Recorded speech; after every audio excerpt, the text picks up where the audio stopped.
Hi, this is Carson Owens again, and this is my week 4 FTT 122 section 52269 um, assignment. I'm sorry. It's 29th of August 2024. All right. DriveThruRPG.com lists up to 32 different formulas for stopping power that have been developed over the years, but I will focus on 2 of them. First, Wikipedia calls the Taylor knockout factor the formulaic mathematical approach for evaluating the stopping power of hunting cartridges.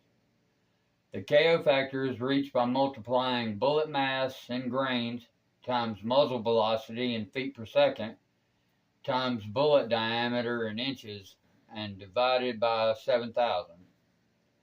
The other one I mentioned is the Jocelyn Energy Delivery Index, or JEDI, which policemag.com says that to reach a JEDI score, you must calculate the bullet cross-section or area by squaring the radius and multiplying that number by pi, 3.14.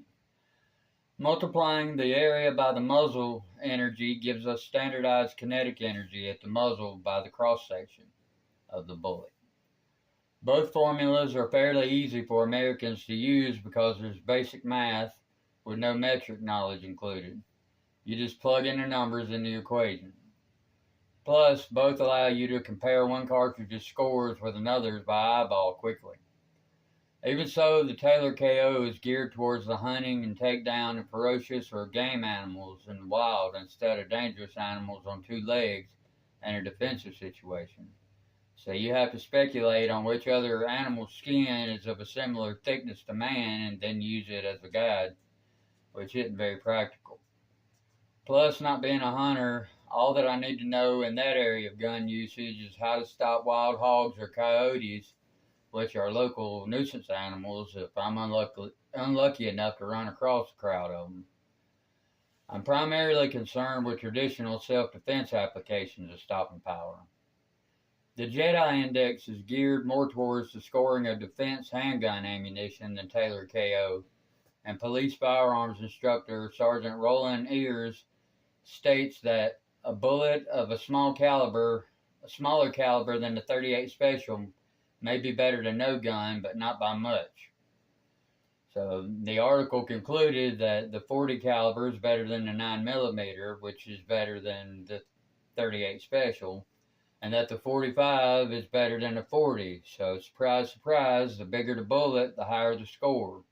So I question what numbers you get from the formulas are really worth, what the numbers are really worth. The JEDI is just not particularly an impressive scale or really hold much enlightening data at all, in my opinion. Plus, neither one is based purely on scientific methodology, and a huge blow to the reliability and validity of the numbers. The Taylor knockout formula only seems to back up preconceived lists of notions and judgments and its support for or against one caliber over another. It's really not valid data, even if those beliefs are based on years of the formula creator's own knowledge and life experience.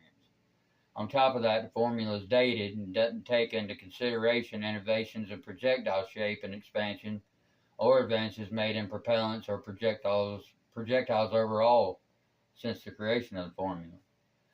Honestly, I don't think these 2 formulas help me much, other than being an interesting bit of science that's related to firearm enthusiasm, which is 2 things I love. I would personally define a cartridge's stopping power as an ammunition's ability to completely halt the forward momentum of any deadly threat the quickest, with the least amount of gunfire necessary to complete this mission absolutely. As for the question, has modern ballistic science altered the way this term or concept can be measured? It definitely has, through high-speed photography advances that have helped tremendously by slowing down what happens upon target impact for all to see in full detail, so that we can entirely understand a whole progression of steps that happen in fractions of a second in real time. Also, with huge sums of cash in the form of U.S. Department of Justice grants being the catalyst, Huge leaps have occurred in the innovation and creation of cutting-edge technology in the field of 3D imaging that's helped to advance science across many fields of study, including conclusive terminal ballistics data, which quantifies scientifically exactly what we should only use to define stopping power. Replicable numbers combined with extensive corroborating photographic ballistic evidence. And the sources I used were Alternate Realities publications. The title of it was Big Bang Shootout, Stopping Power 3, and it was found at www.drivethrough.rpg.com. The second was from Multibrief's website, The Pros and Cons of Using the Taylor Knockout Factor. It's on exclusive.multibriefs.com. And then National Institute of Justice, A Century of Ballistics Comparison Giving Way to Virtual 3D Methods, found on the National Institute of Justice website at nij.ojp.gov. And then finally, Wikipedia, the Taylor Knockout Factor at wikipedia.org. And that's it. Thanks.